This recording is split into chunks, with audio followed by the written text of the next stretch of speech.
Students, me Ekta Yadav, TGT English teacher from Suraj School, Rewadi. Students, today I am going to explain Class 8 Chapter 3 Glimpses of the Past. Let's start. Here are some pictorial glimpses of the history of our country from 1757 to 1857. यहाँ हमारे देश के 1757 से 1857 तक के इतिहास की कुछ घटनाओं की झलक दिखाई गई है. ग्लिम्पसेस मीन्स झलक दिखाना, पिक्टोरियल चित्रों के द्वारा. These pictures and speech bubbles will help clarify your understanding of the conditions.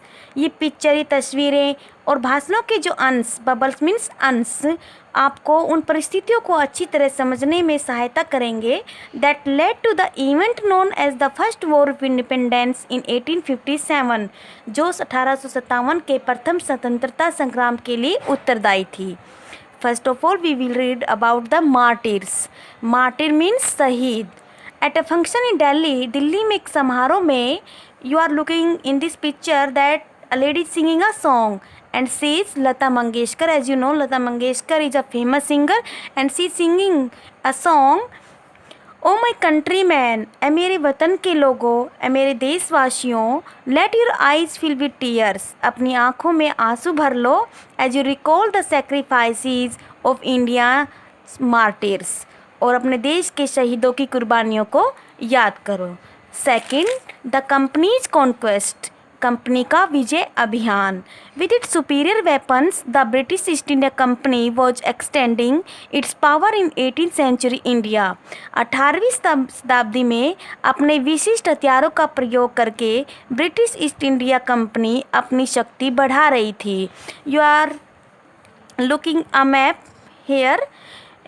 In map में जो येलो कलर दिखाया गया है आपको, यहाँ येलो कलर में जितना भी हमारे जो टेरिटरी है वो सब भारतीय राजाओं के अधीन थी. ओनली उड़ीसा और बंगाल ही केवल ब्रिटिश शासन के अधीन थे. लेकिन 18वीं शताब्दी में उन्होंने अपनी शक्तियाँ इतनी बढ़ा ली थी, उन्होंने सारा जो क्षेत्र था सारे भारतीय राजाओं पर उन्होंने कब्जा कर लिया था. Indian princes were short sighted, भारतीय राजा सूक्ष्मदर्शी थे. दैट अपस्टार्ट राजा भा call the English merchant, they will help me to defeat him. Students, इन बॉक्सेस में जो पर्सन है, राजा जो मिनिस्टर से डिस्कशन कर रहे हैं वो सब बातें. लेट अपस्टार्ट राजा भा call the English merchants, they will help me to defeat him.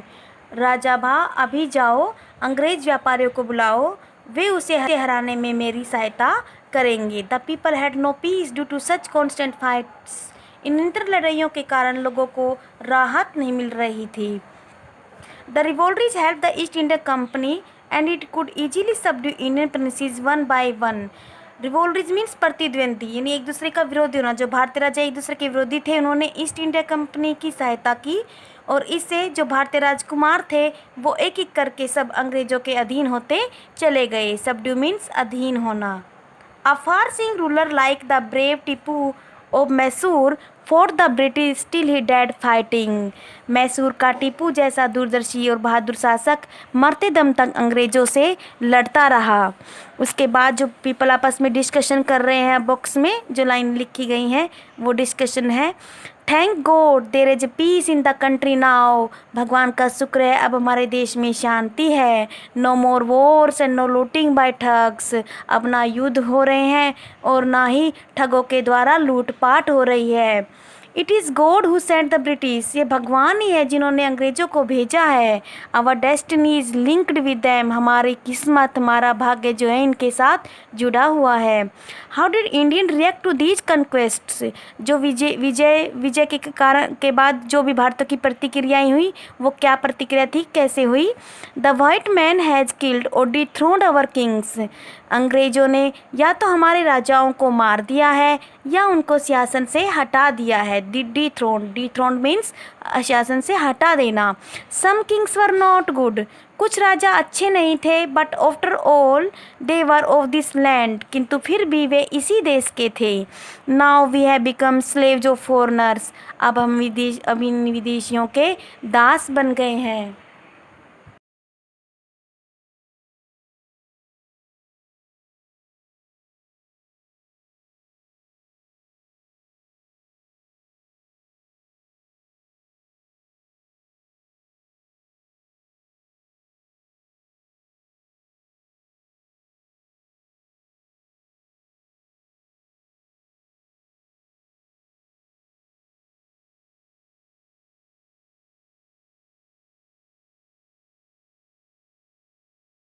The country now, अब हमारे देश में शांति है। No more wars and no looting by thugs, अब कोई युद्ध नहीं होगा और ना ही किसी ठग्स के द्वारा हम लूटे जाएंगे। इट इज़ गॉड, ये भगवान है, हु सेंट द ब्रिटिश, भगवान ने ही, अब क्या कहा कि इसमें वो पर्सन डिस्कशन कर रहे हैं कि भगवान ने ही इन ब्रिटिश को भेजा है।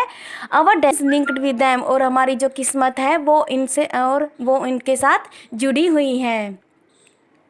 How did the Indian react to this conquest, अब इन अधिकारों पर भारतीय क्या प्रतिक्रिया करते हैं। अब वो कह रहे हैं the white man has killed and dethroned our kings, जो वाइट मैन है, जो ये अंग्रेज हैं, इन्होंने उनको मार दिया और उनको शासन और हमारे राजाओं को शासन से हटा दिया।